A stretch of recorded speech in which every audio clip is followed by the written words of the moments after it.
Ce soir, pour cette émission Banque et Finance, je ne suis pas tout seul. Je ne suis pas tout seul. Je ne vois. Ah, voilà, il me semblait bien. Je ne comprenais pas trop pourquoi ce n'était pas la bonne image. Est-ce qu'on m'entend bien? Est-ce qu'on me voit bien? Est-ce que le son est bon? L'image est bonne? Je suis entouré de ballons. C'est le Black Friday chez les Genius.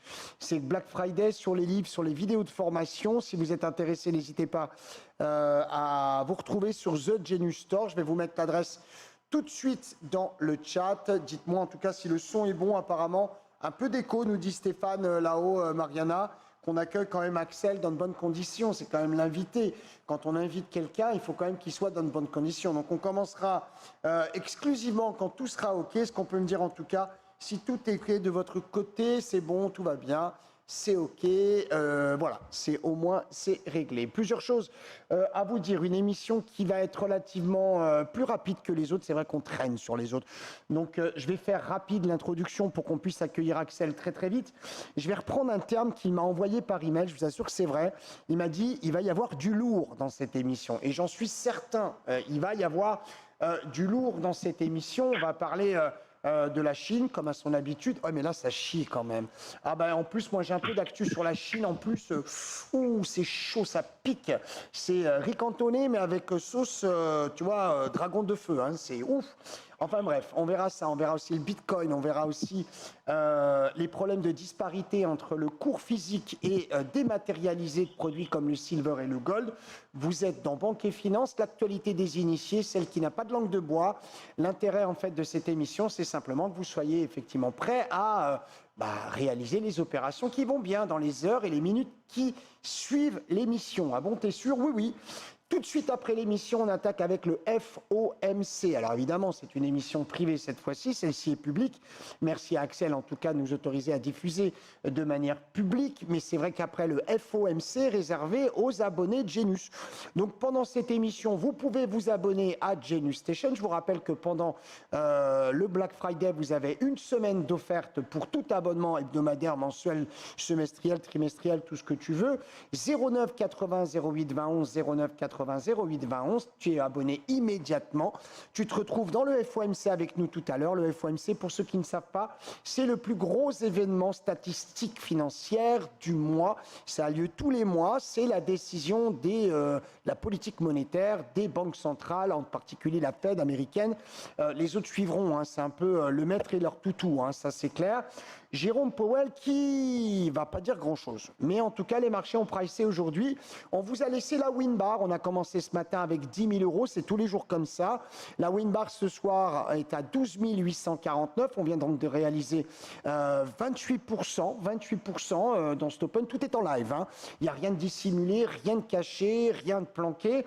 Tout se fait en live. Gain-perte cumulé. On est à 2 849 euros de gain, en particulier sur les contrats futurs. Vous verrez donc les choses évoluer. Si vous faites le FOMC avec nous, vous verrez aussi les ordres passer de manière automatique grâce à AutoTrade et vous pouvez même en profiter. Et ça, c'est plutôt bien. Dans le chat, certaines questions en tout cas qui se posent vis-à-vis de la formation full marge. Oui, c'est vrai. Je reprends un petit peu. Vous savez que les formations, je les ai stoppées depuis un certain temps. Je reprends, mais sur des formations très spécifiques. La formation full marge s'adresse à tous ceux qui veulent véritablement rentrer avec une exposition un peu puissante. Ça s'adresse pas forcément à tous les profils. On repart depuis zéro, oui. C'est-à-dire quelqu'un qui débute peut véritablement faire cette formation, puisque de toute façon, vous aurez la possibilité de vous entraîner en live, en simu, c'est vous qui choisissez. Donc, possibilité. Je livre des secrets que j'utilise tous les jours et qui permettent, bien sûr, de gagner. Quoi vous dire d'autre? Rien. Je suis super content d'être avec vous puisqu'on vient de passer à 29%. On vient de gagner encore un peu dessous. 2 936 euros. Vous levez la tête, c'est juste au-dessus. On y va avec Axel. Axel et peut-être ses bretelles. Je dois dire que je ne l'ai pas encore vu, moi. Est-ce qu'Axel est là? Je vous assure que ce n'est pas des bêtises. Ce n'est pas du second degré. Voilà. Non, il n'a pas ses bretelles. Il a la cravate. Salut, Axel. Salut, ça va Luc? J'espère que tout va bien pour vous. Hein. Moi, ça me va, en tout cas, ça va super bien. Surtout qu'il y a le FOMC juste après. On sait que c'est pas le dernier de l'année. On sait que ça m'étonnerait que Jérôme puisse parler pour dire qu'il va augmenter les taux d'intérêt.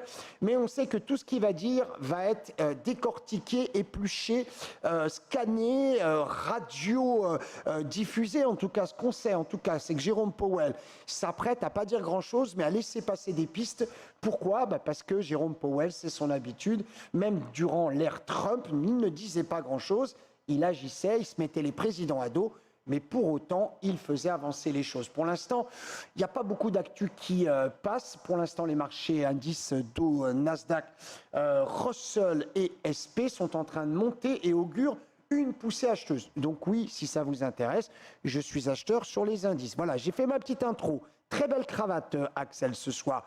Je mens pas. Tu as bien envoyé un email en me disant, Luc, ça va être du lourd. Oui, je pensais pas l'aborder dès le début, histoire qu'on ait un petit peu de watch time. Voilà, on monte gentiment, tranquillement.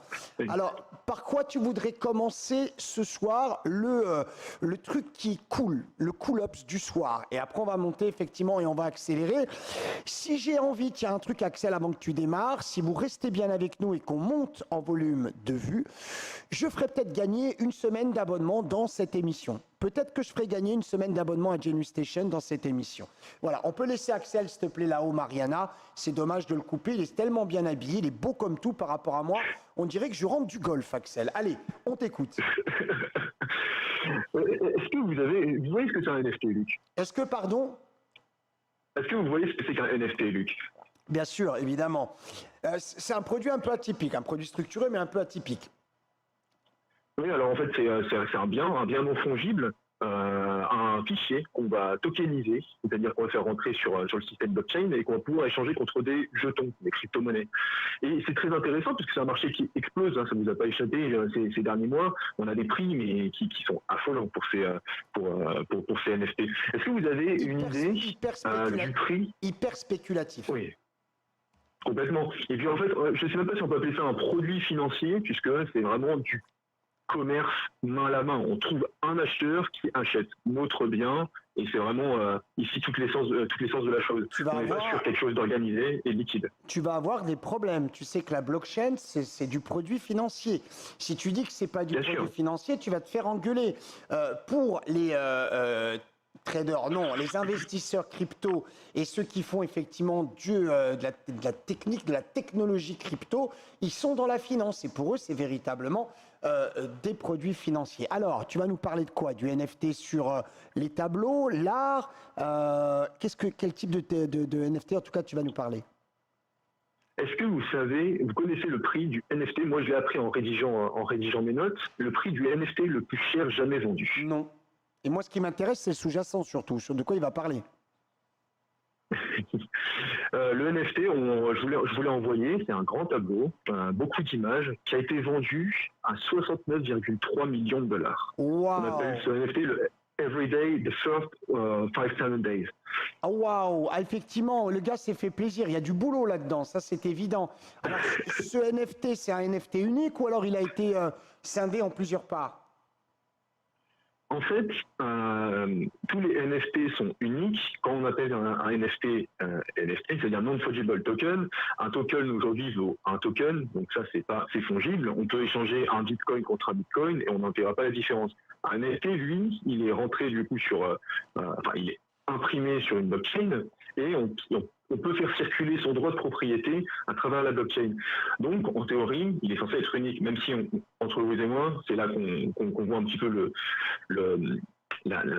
virtuel de la chose. Un clic droit, enregistrer sous ou copier, c'est réglé. C'est réglé. Parce que c'est vrai que c'est pas, quand on dit qu'effectivement c'est quelque chose qui est non fongible, c'est pas quelque chose que tu peux avoir chez toi sur ton living en fait. Ah bah oui, c'est non fongible et puis surtout en fait ça se mélange pas comme une pièce de monnaie. Une pièce de monnaie, je vous donne 20 centimes, vous me donnez 20 autres centimes, on verra pas la différence et leur valeur change pas. Alors qu'un NFT est censé avoir un code qui lui est propre et le droit de propriété qui lui est rattaché est propre aussi. On peut bien sûr le changer en le vendant, mais le code est unique. C'est un produit spéculatif qui sert effectivement simplement peut-être à avoir du patrimoine et faire de l'échange permanent pour pouvoir faire monter la cote et enfin le revendre plus cher qu'on a acheté. En gros, c'est ça. C'est ça. On achète, comme vous l'avez sans doute vu, la frénésie avec les cartes Pokémon, etc. C'est exactement la même chose. C'est du main à la main, mais en ligne et de manière plus organisée avec des marketplaces dédiés comme OpenSea. Alors, ça veut dire aussi surtout, tel que tu nous le présentes, Axel, que c'est un produit qui est non traçable. On ne sait pas qui est propriétaire, qui a acheté, avec quel argent il a acheté. On ne sait pas. On sait rien. On sait que ça existe. On sait qu'il y a un gars. Il peut même avoir un pseudo. La plus belle histoire, c'est quand même ce mec qui a créé Bitcoin. On ne sait pas s'il existe. S'il n'existe pas, on ne sait pas comment il a construit. Mais en tout cas, clairement, c'est un produit qui permet d'investir de manière non traçable. Et ça ne fait pas plaisir au gouvernement. Ah bah bien sûr, et c'est une nouvelle manière de faire de l'échange de biens. Et c'est là que c'est hyper intéressant. En fait, on pourrait imaginer que ce qu'on voit du marché des NFT aujourd'hui, c'est les prémices des futurs moyens d'échange. On parle souvent de la blockchain pour faire de l'échange certifié par le proof of work, etc. Et aujourd'hui, on commence à voir un début de reconnaissance par le grand public, plus seulement par les initiés, de ce mode de fonctionnement. On commence à s'envoyer des biens, même s'ils sont virtuels, même si c'est des JPEG de chats ou de chiens, c'est quand même des biens. En tout cas, c'est comme ça que les gens sont prêts à mettre le prix, donc ça a une certaine valeur. Et pourquoi pas voir à échéance des échanges de biens plus importants et du patrimoine réel, par exemple. On pourrait parler de private equity, on pourrait parler d'immobilier. Mais Axel, permets-moi s'il te plaît, tu es un peu, avec tout le respect que je te dois, un peu has-been. Le NFT, il n'est pas fait pour pouvoir échanger. Non, mais non, c'est une blague, tu me connais, maintenant je taquine un peu. Je sais que tu as la réponse à ma question. Le NFP, Axel, il n'est pas fait pour faire justement de l'échange de biens tel que tu l'as décrit. Il est surtout pour faire de l'échange de biens complètement virtuel. Et là, bien évidemment, on pense à Marc. Évidemment. Bien sûr. Alors là, on est complètement d'accord. Là où je vois la différence avec vous, c'est qu'on peut en créer une propriété, un bien, on peut le tokeniser, un bien immobilier, en lui créant une identité virtuelle avec toutes les informations. On parle d'un appartement. On peut l'identifier sur un système de blockchain, encoder l'identification et puis faire des échanges comme ça.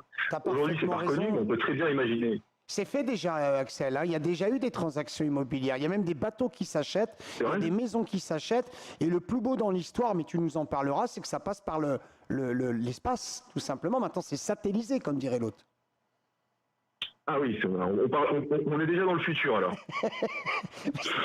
Autant pour moi, j'ai loupé le coche. Mais ça existe déjà, Alex, c'est déjà ça. C'est un super sujet que tu nous as trouvé ce soir. Je trouve que le sujet du NFT, pour les gens qui savent, tant mieux, ceux qui ne savent pas, vous apprenez ce que c'est. Je trouve que tu as ça en toi. Tu as une qualité, c'est que tu arrives à amener des sujets en fait qui sont très dans l'air du temps et qui vont permettre d'ouvrir d'autres portes, tu comprends? C'est un peu toi en soirée, tu dois être l'entremetteur en gros parce que tes sujets sont excellents.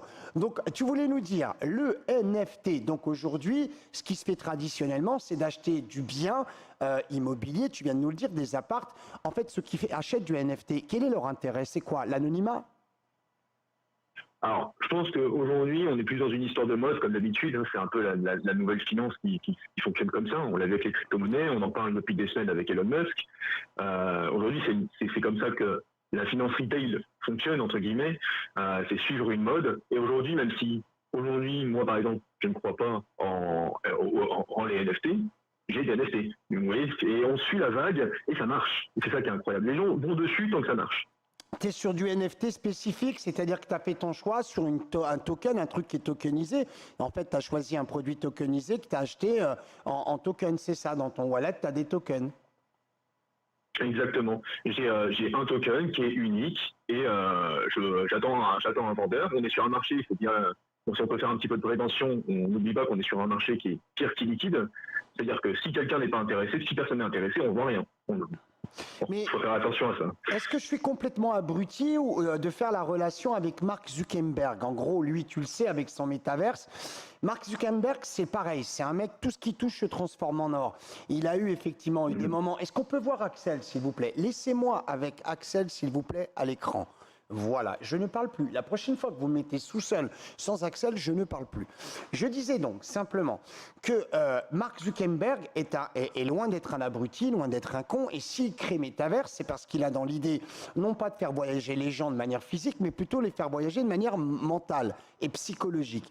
Mais son idée est très spéculative, il est loin d'être con. C'est quand même aussi de travailler avec du NFT de façon à pouvoir vendre des terrains qui n'existent pas, des îles qui n'existent pas, des maisons qui n'existent pas, des tableaux qui n'existent pas. En gros, lui, il va vendre du vent. Donc, la carotte, tu vas bien la sentir. Mais avant que tu te réveilles et que tu comprennes ce qui se passe, bah, tu seras dans l'espace avec Musk, en gros. C'est ça.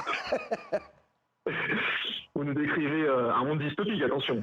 J'espère que ça ne passera pas comme ça. Hein. Mais tu sais, Metaverse, moi je vais te dire, tu nous donneras quand même ton opinion sur Metaverse avant de nous dire ce qu'il faut qu'on prenne comme les NFT. C'est important parce qu'il y a du monde que ça intéresse. On voudrait avoir ton sentiment et on voudrait savoir ce que toi tu plébiscites en termes de NFT. Attends, le NFT, encore une fois, c'est quand même un truc qui était quand même génial. T'as pas besoin de stock. T'as rien besoin. T'as juste besoin de raconter une histoire. Tu vends du token, boum, c'est fini. Est-ce que c'est vraiment ça l'intérêt du NFT? Je pense pas quand même. Non, aujourd'hui, on essaye de lui donner. Je pense que l'essence du NFT, on est d'accord, c'est vraiment ça. Mais on essaie de lui donner une utilité et aujourd'hui, on s'empare des NFT pour en faire des biens, comme on disait, non fongibles, virtuels. Vous parliez tout à l'heure du métaverse de Facebook. C'est déjà le cas pour d'autres entités comme Decentraland qui, lors de l'émission de leur token, le Mana, a relevé 26 millions de dollars. De ce matin. Ouais. Il a pris 25% aujourd'hui. Et vendre des parcelles, comme vous le disiez, dans un monde virtuel où on peut nous-mêmes exposer en plus de ça nos NFT achetés sur OpenSea, etc. C'est quand même le monde le plus spéculatif qui soit. On est dans l'absolu vide et global. Remarque, en même temps, c'est très physique ce que je suis en train de dire. On est dans de l'antimatière, le vide absolu, le rien. Tu vends rien avec une monnaie qui vaut rien. Mais c'est excellent, on est vraiment dans le truc. Et je vais te dire, Axel, moi j'ai l'impression que l'humanité se fait chier. Ça c'est clair. Bon, revenons quand même à nos moutons. Le NFT aujourd'hui est intéressant, en particulier pour faire la promotion de secteurs particuliers qui pourraient plaire. Je pense à l'environnement. On le tokenise l'environnement, j'imagine, ou même la protection de certains animaux, d'espèces d'animaux qui justement sont en voie de disparition. Je me trompe ou j'ai raison? C'est fort possible. J'ai pas eu le vent de cette actualité. Toi, voilà, moi je viens de lui poser une colle. Il n'est pas du tout dans le trip de l'environnement. Rien à péter. Alors, quel est le NFT qui te plaît, toi, actuellement? Alors moi, j'ai beaucoup d'estime pour tous les créateurs qui postent leurs œuvres. C'est pas toujours très beau. Après, le goût, les couleurs, ça se discute pas. Mais quand on voit que certains pixels comme les CryptoPunks partent à 7 millions, à 11 millions de dollars, le pixel, et même une plus grande star en nom. Le pixel. Le pixel. Ouais, le CryptoPunk. Le CryptoPunk, oui. Non, pas le pixel, c'est un enjambement de peut-être une quarantaine de pixels sur l'image. On a des images normalement. Est-ce qu'on peut voir les images pixelisées? Nous, maintenant qu'on en est à la 8K, la 10K, eh ben non, on achète du pixel. Le monde devient dingue, je vous le garantis. Hein. Et après, on se demande pourquoi les opiacés et la weed montent. Regarde. Hein. Allez, mets-nous, Mariana, s'il te plaît, les petits chiens en pixel et les petits bonhommes en pixel. Tiens. Voilà. Celui-là, il a été vendu pour 11,8 millions de dollars. On peut le voir, s'il te plaît, Mariana, parce que là, on voit que dalle. Ça y est, elle se les a imprimées, elle se les garde pour elle. On peut partager ou pas, Mariana, est-ce qu'on peut partager ou tu te les gardes? On les voit ou pas? Voilà, regarde. Combien ça vaut, ça, Axel? 11,8 millions de dollars. Je vais vomir. Je vais vomir. 11, et ça, je te le fais. Moi, ma fille, elle a 12 ans, elle te fait un truc 100 fois comme ça. Je sens que ça va me plaire, le NFT. Je sens que le NFT, ça va me plaire d'enfer. Ah oui, ça, je te garantis. Et on sait qui a acheté ou pas du tout? Ou il est vraiment anonyme, le gars? Les gens sont vraiment anonymes. Après, il y a des gens qui lorsqu'ils font des achats, je pense à des grandes stars comme des stars de la musique, Post Malone, Jay-Z, etc., qui achètent des pièces des plus grandes collections. Donc Jay-Z a une pièce de cette collection, les CryptoPunks, et se vendent de l'avoir. Après, on ne peut pas savoir. Bien sûr, on a les ID des wallets, mais comme vous savez, un ID wallet sans nom, ça ne vaut pas grand-chose. Comment on change un NFT? On change en crypto, on change en devise souveraine, on change comment le NFT? Le NFT, vu qu'on passe par blockchain, on est obligé de passer par une crypto-monnaie. Souvent, on passe par la crypto-monnaie qui est celle de la blockchain sur laquelle est stocké le NFT. Donc, la plupart du temps, c'est l'Ethereum ou Solana pour moins de frais. Ethereum, il y en a beaucoup qui plébiscitent Ethereum. Moi, j'aime beaucoup Ethereum. Puis en plus, il y a un bel avenir sur Ethereum. Oui. Tu sais, ce midi, on était dans l'émission crypto-monnaie dans Genius Station. Ça y est, elle veut plus nous l'enlever. Enlève-nous ce truc, il va nous péter l'écran, ce machin. Enlève-le nous, il va nous faire bugger l'écran. Enlève-moi ce machin, s'il te plaît, Mariana. Ce que je veux dire, c'est que on en a parlé de l'Ethereum ce midi. Et tu sais quoi, on va en parler tout à l'heure du Bitcoin. Je crois que tu as des trucs à nous dire là-dessus. C'est le seul que je vois monter. C'est bizarre. Je te dirais quand même ce que je ressens par rapport au Bitcoin. J'ai un mauvais pressentiment par rapport à ce machin. Mais par contre, c'est un peu les vases communicants. Quand tu déshabilles Paul, tu habilles Jack, forcément. Donc, il y a un mouvement qui se crée. Est-ce qu'il y a d'autres actus sur ce NFT? Merci beaucoup d'avoir choisi ce sujet, en tout cas. Oui, de rien. J'avais d'autres petites actus, mais des actus un peu plus secondaires. Je pense pas qu'on va beaucoup échanger dessus. Tarantino qui se prend un procès de Miramax parce qu'il a expliqué qu'il allait sans doute faire des NFT sur Pulp Fiction, ou le rappeur Booba qui a vendu son clip en NFT pour environ 600 000 €. Pourquoi pas les jambes de Ronaldo ou de Messi, on peut tout imaginer. Est-ce qu'il peut y avoir, alors évidemment je m'attends à la réponse, est-ce qu'il peut y avoir des doublons ou ce qu'on appelle des merguez en banlieue? C'est-à-dire, est-ce qu'on peut vendre 2 fois la même chose, hop, t'as rien vu ni vu ni connu, t'encaisses 2 fois le montant? C'est possible. C'est possible, il y a beaucoup de scams. Je pense, l'un sur laquelle il y a le plus de scams en ce moment. Mais bien sûr, quand on regarde une image et qu'on la retrouve sur d'autres exchanges, on peut voir qui a été propriétaire le premier, et c'est là qu'on voit qui a la réelle propriété et qui a le bien plus côté. Mais encore une fois, on achète un JPEG. Est-ce que tu as prévu de nous parler dans cette émission de Wish, la société Wish, le site internet? Non, c'est tombé aujourd'hui. Non, c'est tombé aujourd'hui, j'ai pas eu le temps de préparer quelque chose dessus. Mais c'est pas grave, mais Axel, c'est pas grave, je vais t'expliquer pourquoi. Tu parles de scam. Juste entre parenthèses, tu sais que Wish, qui est très connu, qui vend des articles à 0,50 centimes, tu as commandé une clim, tu te retrouves avec une pale de ventilateur de 2 mm pour poupée. En gros, est interdit maintenant de diffusion dans les moteurs de recherche français. C'est-à-dire que le gouvernement français a interdit à ce site d'être référencé dans les moteurs. Pourquoi? Parce qu'ils scamment, parce qu'ils font de la copie, parce qu'il y a effectivement énormément de produits qui sont contrefaits et qui ne veulent pas faire ce genre de truc, ça c'est certain. Une autre question qui va peut-être introduire la suite, ça c'est toi qui drive, c'est ton émission, est-ce que les gens qui sont actuellement en train de sortir du fric, parce que Musk nous l'a fait, je sais pas, tu as prévu de nous en parler encore de Musk ou pas du tout dans l'émission? Pas du tout aujourd'hui. Bon, écoute, tu connais la nouvelle. Il est encore sorti du pognon encore aujourd'hui. C'est-à-dire qu'il a encore vendu des actions, effectivement, Tesla. Est-ce que lui, parce que tu sais ce qui m'intéresse, ça c'est ce qu'on appelle en fait les walls, les gros qui sortent dans l'insider. On a leur nom, c'est ce qui sortent. Par contre, moi, ce qui m'intéresserait, c'est de savoir où ils rentrent. Parce que sortir, ça y est, c'est trop tard, c'est bon, ils sont sortis, il faut que tu dégages. Mais où vont-ils? Et là, ma question, c'est simple. Est-ce que d'après toi, l'argent ne va pas justement sur ces principes de crypto, de blockchain ou de NFT? Est-ce qu'ils ne sont pas déjà là-dedans, eux? C'est possible. Les personnes physiques, plus que les personnes morales, ont beaucoup plus d'attrait pour ce genre d'actifs. On l'a vu la semaine dernière en parlant de Tim Cook. Même les plus grands chefs d'entreprise et les personnes qui sont censées être les plus sages avec leurs sous vont sur ce type d'actifs, donc ça ne m'étonnerait pas, bien sûr. Et Musk a déjà un attrait pour les crypto-monnaies, on l'a vu avec le Bitcoin. Parce que lui, c'est vraiment un suivi, c'est un leader, le mec. Le jour où on sait sur quel NFT il se trouve, ça ne m'étonnerait pas qu'il ait déjà pour nous le truc. Bon, moi, je te dis, je viens d'acheter des crayons de couleur sur Amazon, je peux y aller. Je te fais un truc à la tablette, tactile, je vais te faire un truc, on va te sortir un NFT, on va signer un mec qui n'existe même pas, on va faire un mix entre Monet et Picasso en mettant un peu de Godin. Là-dedans, tu vois, ça va être génial, on va faire un truc qui va valoir des dollars. J'ai une question sur le chat avec un Cashflow Hunter, question curiosité.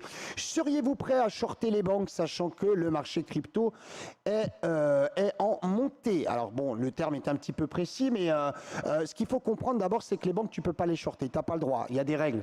Depuis certaines crises, en tout cas, en particulier cette fameuse banque belge qui a été attaquée par les shorteurs, on n'a plus le droit de shorter les banques. Si tu shortes, t'es illégal, première chose. La seconde, je vois pas le rapport entre les banques, effectivement, ce qu'on appelle les bancaires ou le secteur bancaire, et la crypto. Je vois pas. Au contraire, à la limite, on pourrait dire que ce sont deux produits opposites sur lesquels il n'y a pas grand-chose à voir. Le bancaire reste avec la monnaie fiduciaire, avec la monnaie effectivement que tu as dans ta poche ou sur ta carte bancaire, alors que le côté crypto, c'est justement tout sauf la banque. Donc c'est vrai qu'il faut être extrêmement prudent par rapport à ça. Par contre, ta réflexion est très intéressante parce que Cashflow, si les banques continuent à plonger, forcément, ça va donner un peu de pouvoir, non pas au Bitcoin dont on se fout, mais alors d'une force internationale, sauf dans la partie peut-être ETF ou même contrat futur, mais par contre, ça risque de donner du poids effectivement à certaines cryptos et en particulier la technologie crypto, blockchain dont nous parle Axel. Et oui, c'est très intéressant. Stéphane, il nous dit Musk est sur Mars ce soir. Moi, c'est une info que j'ai pas. Tu as cette info, Axel? Il est sur Mars? Non, mais après, vous savez, il fume, donc peut-être qu'il est tout de moon, hein. Mais le mec, tu sais, là on est vraiment, je sais pas si tu aimes la science-fiction, mais moi j'adore. Et c'est vrai que le gars, tu l'écoutes parler, tu te fais un dream. Même il parle pas, le mec, tu l'écoutes. S'il parle pas, dans ta tête, tu te fais un dream. T'es carrément en train de dire, tiens, ça y est, le gars, il est dans sa fusée, il a invité les grands de ce monde, il a fait un collectif et ils se barrent tous sur Mars et il nous laisse avec la Terre, avec malheureusement les ruines et tout ce qu'il y a avec. Bref, je me remercie un peu le tableau, c'est pas le but de l'émission. Les NFT, c'est réglé ou... Ah oui, alors toi, tu plébiscites donc les NFT qui font le buzz, c'est-à-dire ce qui sort dans l'actu, les trucs qui claquent au quotidien, c'est ça? Si je devais donner un conseil pour les gens qui se jettent là-dedans, bien sûr, je n'aime pas le conseil, je dis ça, vous me connaissez, mais moi, j'irais sur des plateformes déjà qui sont connues et reconnues. Lesquelles, par exemple? OpenSea, c'est une plateforme qui a plus rien à prouver, hein, qui est sûre, et puis il y a des process de sécurité qui sont très bien posés, et surtout acheter des collections qui ont déjà eu beaucoup de transactions. On n'achète pas une œuvre qui est achetée pour peut-être pas pour la première fois, quoi. Ce serait peut-être compliqué. Bon. Les NFT, c'est terminé. On a fait le tour. Cashflow qui insiste en disant les cryptos offrent du staking à 15% d'intérêt alors que les banques en offrent du 0,3. C'est un vaste sujet, on pourra en parler. Hein. Qui effectivement offre le maximum de RET? On en reparlera, Cashflow, si tu veux bien, mais tes réactions sont très intéressantes. Merci beaucoup en tout cas de nous en parler. Ça bouge dans le chat. Merci beaucoup. Axel, sujet numéro 2. On va parler de la Chine, encore la Chine. Hein, vous l'avez titré. Ah bah là, alors là, si tu voulais monter effectivement plutôt crescendo, là on est dans le truc quand même qui va taper fort. Alors c'est quoi l'actu sur Xi Jinping? Alors, on a un des plus gros asset managers de Chine, donc China Huarong Asset Management, qui est aussi le plus gros acheteur chinois de prêts douteux. Ça sent déjà pas très bon, hein, mais qui a reçu une injection de 6,5 milliards de dollars par l'État chinois directement. Donc ça cache quoi cette histoire?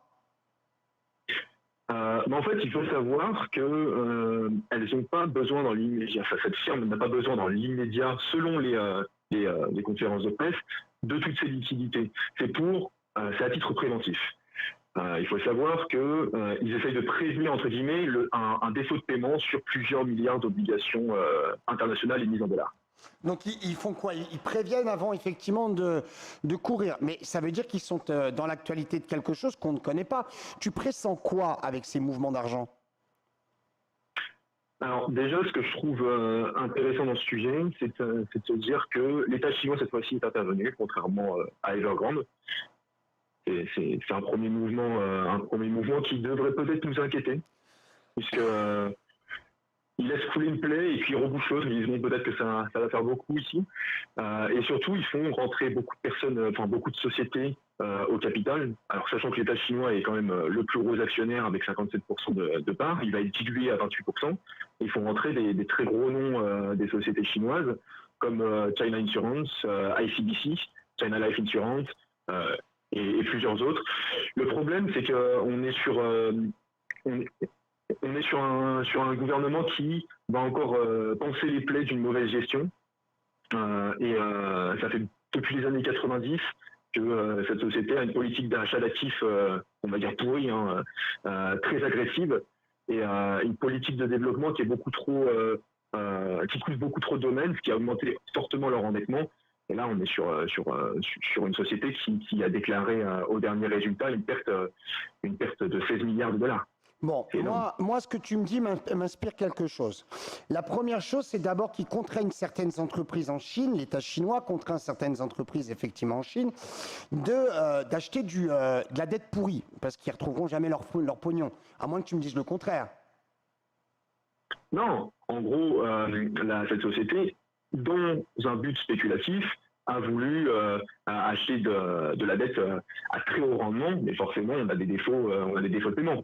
C'est un risque, on paye le risque. Ça, c'est la première chose. Ça me rappelle quand même, effectivement, toute la partie subprime. C'est un peu un système de produits pourris qu'on oblige, effectivement, J'ai une petite canne de toux, je m'en excuse. Qu'on oblige, effectivement, à renflouer, pour lesquels on sait que c'est de la perte. Là, c'est pas déguisé. Là, c'est clair, c'est dit, c'est de la merde, prenez-la, merci, c'est pour moi. À bientôt. Donc, ça veut dire quoi? Ça veut dire que le gouvernement chinois en a conscience, parce que les Chinois sont pas des abrutis, hein. Ils travaillent pas à court terme, ils travaillent à long terme. Donc, on se retrouve dans une situation où les Chinois calculent que s'ils ne font pas ça, tout tombe. Ça veut dire quoi? Ça veut dire qu'en fait, on a vu le dessus de l'iceberg, mais le dessous de l'iceberg est très grave, c'est ça? On peut laisser libre cours à notre imagination sur ce cas-là, mais c'est vrai qu'on va dans un sens quand même où on peut avoir des doutes sur la gestion des sociétés chinoises et notamment financières. Et si il a fallu un deuxième gros exemple, en tout cas un exemple de taille plutôt importante, voire systémique, comme Evergrande, pour que l'État chinois intervienne, c'est peut-être qu'il y a quelque chose, qu'il y en a d'autres derrière. Est-ce que la relation qui est en train de se détériorer entre les États-Unis et la Chine y est pour quelque chose? Je n'irai pas spéculer là-dessus, j'ai pas d'infos. Parce qu'ils se sont entretenus, Xi Jinping et Biden, il n'y a pas très longtemps, et a priori, ça s'est pas trop bien passé. Ça se taquine un peu à la gamin en ce moment entre les deux. Je regarde aussi, moi, quand je commence une ouverture de marché européenne le matin, je regarde ce qui se passe en Asie. Et c'est vrai que l'Asie, et ça c'est important comme type de signal, anticipe les mouvements du jour. Alors qu'en définitive, la plupart du temps, ils sont plutôt suiveurs. Il y en a qui vont hurler. Les Japonais attendent que les Américains bougent. Ah bah tu verras pas un Nikkei prendre effectivement l'ascendant sur un Do ou sur un NQ.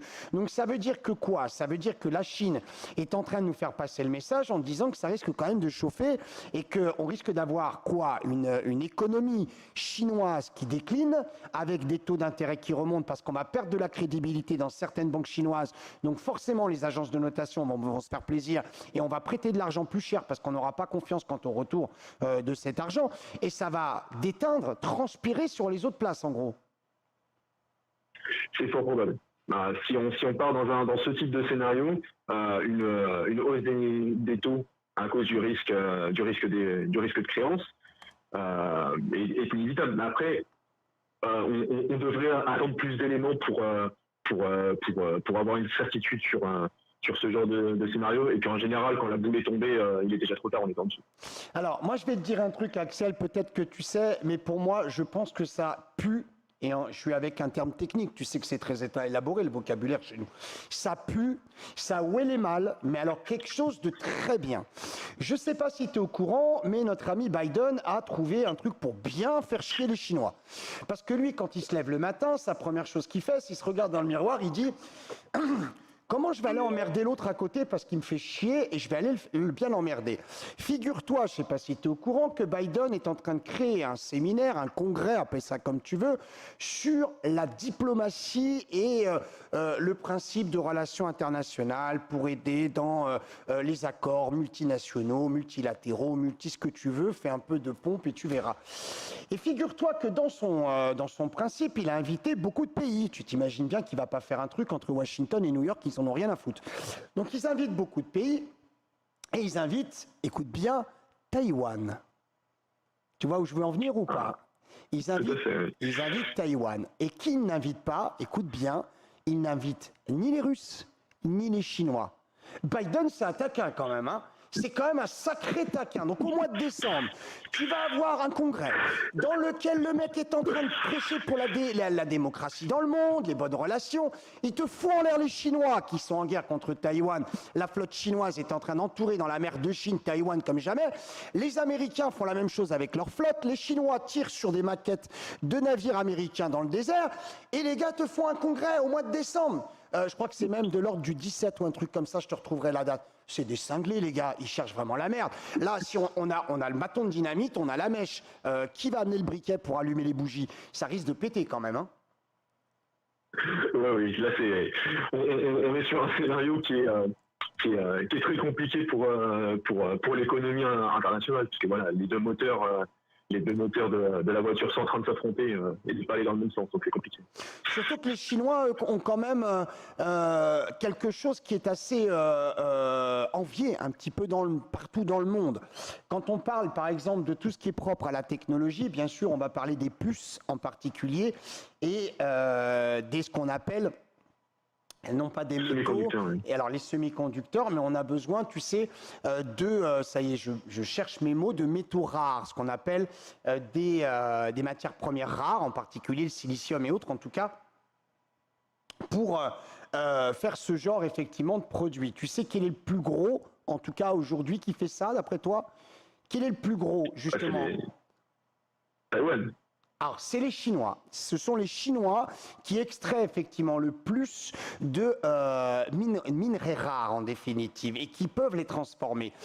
Tu sais qu'en France, on en a des minerais rares. Tu sais qu'on était en train de le faire, mais qu'on a trouvé que le break-even n'était pas assez élevé, et on a arrêté de le faire. Donc, on achète en Chine, nous aussi. Donc, les Chinois vont nous emmerder, ça, je te garantis, hein. Ça, c'est évident, hein. Il va peut-être falloir réouvrir les usines et monter les prix, qui sait. Ça risque d'être chaud. Quoi d'autre au niveau de la Chine? C'était tout ce sujet je trouvais très intéressant puisqu'on a aussi une petite anecdote, c'est que l'ancien chairman de cette société China Huarong a été exécuté il y a quelques semaines par le gouvernement pour détournement de fonds et corruption. Donc je me suis dit, ils ont vraiment un chat noir dans leurs locaux. J'oublie des fois que la Chine est une dictature. C'est oula, toi tu vas avoir des problèmes, le dis pas trop fort. Tu sais qu'on est en public ce soir. Oula, c'est Jinping président à vie. Attends, non, pas déconner avec ça. Qu'est-ce qu'on fait des actions Alibaba, Axel? On les dégage, on les garde, on fait quoi? Les actions Alibaba, oui, ça sent pas très bon. Là, on est quand même sur le plus bas niveau depuis 52 semaines. Ça sent pas très bon. Le régulateur met la pression sur l'entreprise. Jack Ma, il n'y a plus d'insultes personnel dans la compagnie. Jack Ma, il a été poussé un petit peu dehors. Il y a eu le grand calvaire de Ant Financial. C'est un vrai problème. Et puis Jack Ma qui a disparu pendant plus d'un mois aussi, c'est une société qui va très mal. Hein. Quand on dit devant tout le monde sur la place publique qu'on va permettre de faire du crédit pour une société qui effectivement est une société propre à la consommation, t'imagines bien que toutes les banques ont râlé et que forcément le plus gros prêteur, qui est l'État, a râlé aussi. Et forcément il a été redressé, on l'a remis droit comme on dit, on lui a appris les bonnes manières. Donc maintenant il est calme, il est dans les buts. On a fait la même chose avec Mark Zuckerberg, hein, je te ferai remarquer. Hein. Je sais pas si c'est très français, je te ferai remarquer. Mais en tout cas, ils ont fait la même chose. Il s'est calmé. Hein. Il y a eu un moment où le gars, il touchait le soleil. Hein. Au-dessus, il n'y avait plus rien. Ils lui ont dit, tu te calmes. Je te dis, tu te calmes. Et lui, il s'est calmé. Eh oui. Et il s'est calmé, c'est normal. Quoi d'autre par rapport à la Chine? Donc la Chine, ça commence à déconner. Regardez bien les marchés effectivement asiatiques le matin. Vous les avez sur Genu Station dans l'onglet qui s'appelle Time Zone. Dans Time Zone, vous avez les produits chinois. Hein. Vous avez la Corée avec le Kospi. Vous avez le Japon, la Chine. Et je crois même qu'on en a encore un autre. Bref, plutôt pas mal. On parlait de Taïwan pour finir sur la Chine. Pourquoi les Américains sont si accros à Taïwan? Pourquoi ils veulent absolument? C'est juste pour emmerder le Chinois ou c'est parce que Taïwan est quand même producteur et exportateur de beaucoup de choses? Taïwan, c'est le premier fabricant et exportateur de semi-conducteurs, donc toutes les puces qui peuvent servir aux géants de la tech américaine, ce qui fait rayonner l'Amérique dans le monde aujourd'hui. Parce que la guerre, elle va être technologique de toute façon. Elle ne sera pas avec des fusils ou même des armes comme il y avait pendant la Première ou la Seconde Guerre mondiale. Ça sera plutôt de la techno. Et le mec, effectivement, qui a le plus de puces que l'autre, bah, il fera plus de techno que l'autre. On est bien d'accord. Et comme on sait que les armes en ce moment sont plutôt techno aussi, voilà, c'est réglé, quoi. On a des nouvelles, au fait, en parlant de ça, du Russe qui a envoyé ce qu'il faut en l'air et qui a pété un satellite qui a failli faire mal à l'ISS. Est-ce qu'on a des news par rapport à ça? On en avait parlé la dernière fois. Non, j'ai pas de news par rapport à ça, j'ai pas regardé. Ouais, tout à fait honnête. Je vais te dire un truc, si ça continue à être des couilles molles comme ça, on va s'emmerder. Hein. Le gars, il tire en l'air, il n'y a rien qui est répondu. C'est pas de la diplomatie, là, je regrette. C'est véritablement, on dit rien, on se laisse faire. C'est pas terrible quand même ce qui se passe dans le monde. Ça, c'est plutôt certain. Faites attention à la partie chinoise, encore une fois. Très, très important, évidemment. Les terres rares, absolument, Julien, merci. C'était ce que je cherchais depuis tout à l'heure. J'ai eu un bug et j'ai bugué. On va essayer de formater, de remettre l'OS de façon à repartir à 0. Merci beaucoup pour la Chine. Est-ce qu'on a un sujet encore plus brûlant que celui-ci? Alors, pour parler du nouveau produit qui va être créé l'an prochain par le Salvador, qui va émettre pour la première fois des obligations adossées au Bitcoin. Ah, c'est pour ça qu'ils en avaient un peu. Oh, ils en ont pas des masses non plus, le Salvador. Hein. Ils en ont pas non plus énormément. Mais par contre, si tu dis que c'est vrai qu'ils vont créer ce fameux produit, c'est pour ça qu'ils en ont de façon à avoir un peu de compensation, un peu de collatéral, quoi. Ouais, et puis quand on rapporte ça à la richesse du pays, ils ont quand même pas mal de Bitcoin si on rapporte ça à leur propre richesse. Combien ils en ont exactement, qu'on puisse savoir exactement? Combien ils en ont, le Salvador? Je peux chercher l'info en direct, mais... Je vais le faire, casse pas la tête. Je vais le faire. Le Salvador, tu crois vraiment que le Salvador va influencer quoi que ce soit? Eh ben en fait, ils ont un projet qui est encore plus fou que d'émettre une obligation adossée au Bitcoin. Il faut savoir que le coupon... Ils vont même faire une Bitcoin City, apparemment. Je vais spoiler mes infos, c'est pas cool. Ils vont émettre du coup une obligation avec un coupon de 5,6%, ce qui est pas mal pour une obligation. Faut qu'il les paye quand même. Faut qu'il les paye quand même, parce que tu peux promettre, mais il faut quand même payer au bout, parce que sinon ça vaut rien. Hein. Et oui, la moitié de l'obligation sera investie du coup en Bitcoin et l'autre moitié servira à construire le fameux Bitcoin City, une ville unique au monde. Pardon. Ah zut, je t'ai volé la primeur. Mea culpa. Zut, j'ai pas fait exprès. Je te jure, je recommence plus. J'ai vraiment pas fait exprès. J'ai juste dit le nom. Alors dis-nous ce que c'est que ce truc. Eh ben, c'est la première ville qui a pour cible du coup les crypto-monnaies et surtout qui sera une ville sans taxe sur les intérêts, les biens immobiliers et les plus-values de toutes sortes. Elle sera située auprès du volcan Conchaga. Mais attends, quand on parle véritablement de Bitcoin City, c'est quoi? C'est des murs qui vont être construits vraiment ou ça reste virtuel encore une fois? Place commerciale, restaurant, tout ça en Bitcoin en fait. Un aéroport aussi en Bitcoin, c'est ça? Alors, je sais pas s'il y aura un aéroport. J'arrive pas à visualiser le taux de développement du Salvador, parce que de mémoire, pour moi, c'est le pays le plus pauvre du monde. Si j'ai pas la mauvaise info. Ça, je peux pas dire, parce que c'est vrai que derrière, j'entends pas mal de choses, mais le Salvador, c'est pas un des plus riches, ça, c'est sûr. Hein. Oui, c'est sûr. Et cette ville a pour vocation à attirer beaucoup d'investisseurs, puisque le président qui est Nayib Bukele, est très jeune. Il veut beaucoup veut redévelopper son pays, notamment à travers des nouvelles technologies.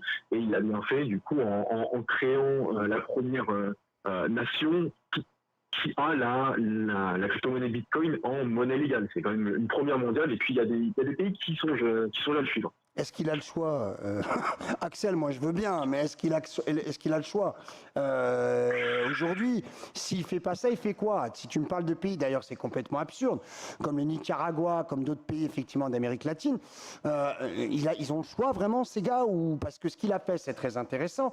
En fait, j'ai l'impression, d'après ce que tu expliques, qu'il est en train de faire le rocher monégasque, mais au Salvador. En gros, il est en train de te faire un paradis. Bien évidemment monétaire, aussi j'imagine fiscal.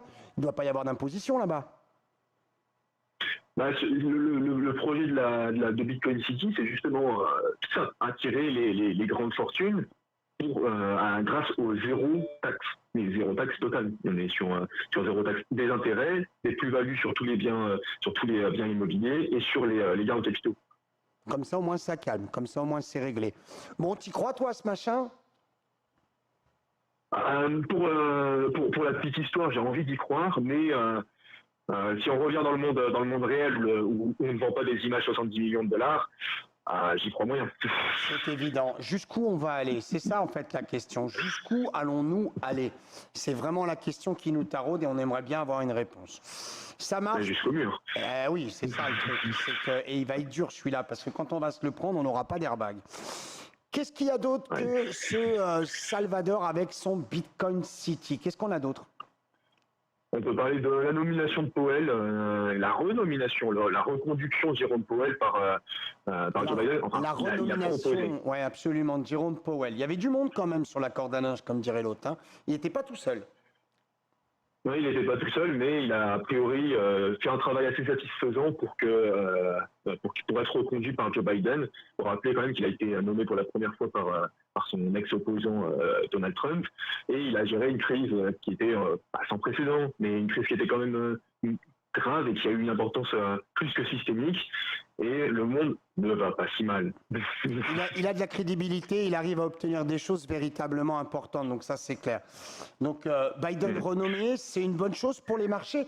Qu'est-ce qu'il va dire dans un quart d'heure d'après toi? Est-ce qu'il va dire, bon écoutez, ça va, c'est bon, on vous a fait rire avec l'inflation à 2%, à 3%, à 5%, la vérité c'est qu'on est à 24%. Donc aujourd'hui, il faut qu'on monte les taux. Qu'est-ce qu'il va dire d'après toi? Parce que là, je suis en train de regarder les graphiques, et c'est vrai que tout ce qui est dollar pour le moment monte très bien. Je dis bien au conditionnel, monte très bien, considérant que tous ceux qui me connaissent savent qu'au départ, on va prendre un side et qu'après, on va faire de l'overside. Forcément, pour aller taper les stops, il faut que tu ailles dans le sens contraire et après, on ira à la correction pour aller récupérer l'excès tout simplement.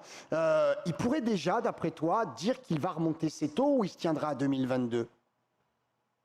Il n'est pas encore tout à fait nommé.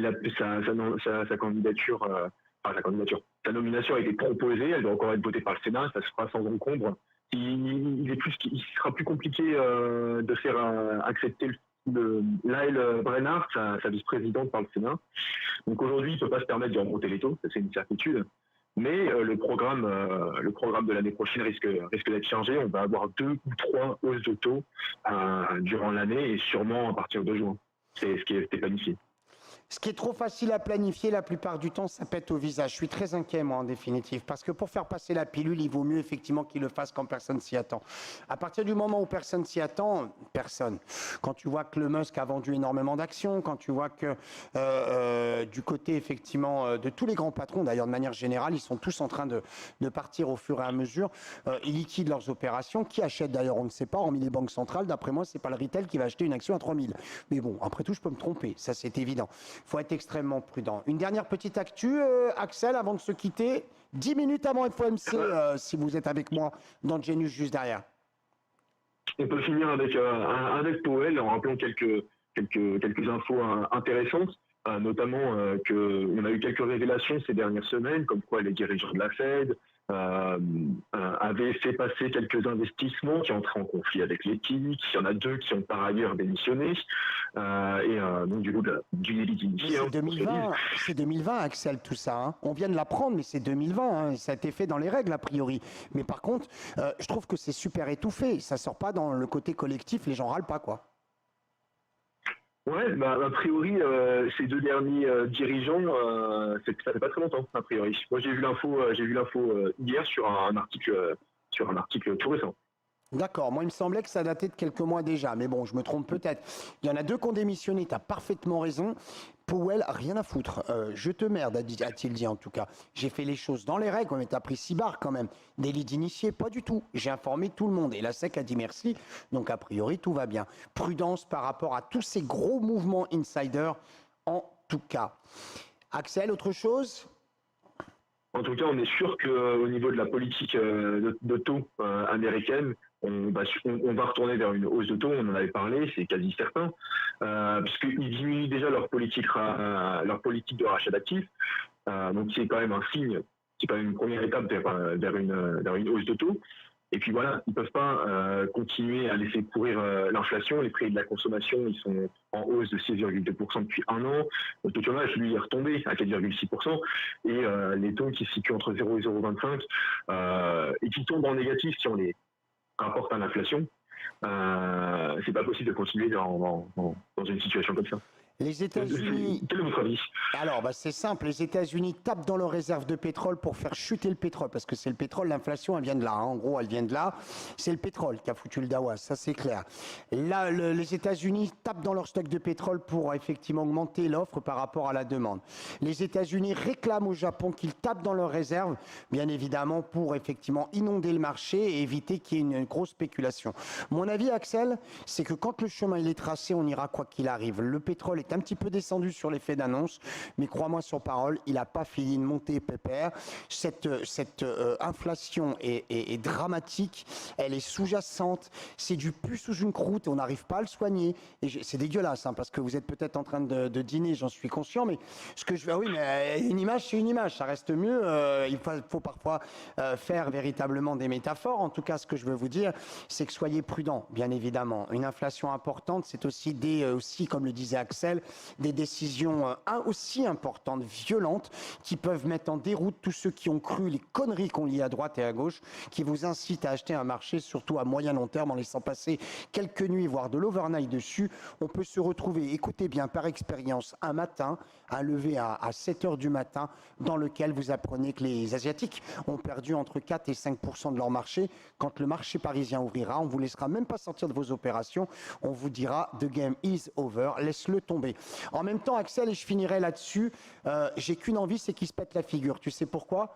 Parce que pour rentrer sur un marché, il faut qu'il se pète la figure. On ne va pas acheter le marché cher. On va l'acheter quand il se sera pété la figure. Comme ça, au moins, c'est réglé. Merci beaucoup, Axel, de ta présence encore ce soir. On te revoit la semaine prochaine.